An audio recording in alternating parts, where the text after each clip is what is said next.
If you're like me and want to get better at Scrabble but don't actually have an opponent to play with at home, don't worry. In this video, I'm going to share lots of ways you can practice Scrabble without actually playing Scrabble. But before we get started, make sure you subscribe to catch my daily Scrabble tips. Actually, that is my first tip. There are tons of Scrabble accounts on YouTube and on TikTok where you can get bite-sized and long-form Scrabble tips and strategy. Now overall, there are two different categories of content that can be super helpful: strategy and vocabulary building. In terms of vocabulary, knowing as many Scrabble words as possible helps your game a lot. In particular, I share a lot of words that have Q's but no U's, J's, X's, two-letter words, words with multiple V's, multiple Y's, and things like that, so especially when you're stuck with difficult letters, you're prepared and know how to get out of sticky situations. But it's not always just the words you know, it's how and when and where you use them.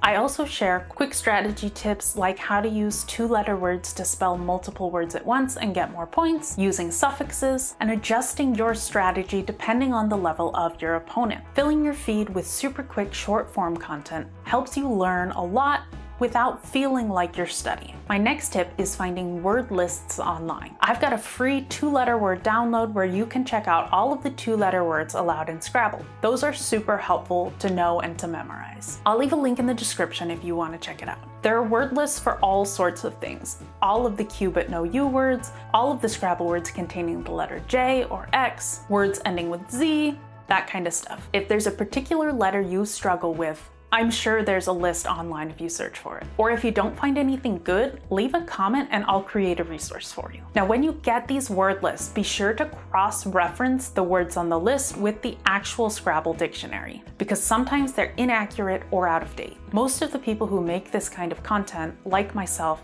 basically just do it for fun. We don't have editorial teams supporting us, so mistakes happen.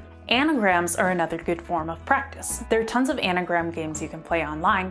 Just Google it or search it in the App Store on your phone. Or you can make your own anagram game by choosing 7 tiles from your Scrabble bag and writing down as many words as you can think of from those tiles. Then you can check your work by typing in those letters to the online Merriam-Webster Scrabble dictionary, which will give you a full list of all of the words you can make from those letters. And you can write down or note the ones that you missed. If, like me, you don't have an opponent at home that likes to play Scrabble with you, luckily there are also online Scrabble games. Scrabble Go is one example where you can actually play Scrabble online with a real Scrabble board and Scrabble dictionary. There's also Words with Friends, which does have a slightly different board and uses slightly different words, but again, the overall game is similar, so you're getting practice. In these types of games, typically you can either play with friends, you can play with strangers online, and you can even play against a computer. Playing against the computer is actually a great way to build your confidence if you're self-conscious about your skills or spelling or nervous you're going to get something wrong, or if English is your second language and maybe you're not as familiar with it. There are also other types of word games like crossword puzzles and Wordle. These are very different from actually playing Scrabble, but they can still be helpful. They test your vocabulary, teach you new words, and force you to think about and manipulate letters to make words. Now, I also find exploring the Scrabble dictionary to be helpful in getting better at playing Scrabble. As I mentioned before,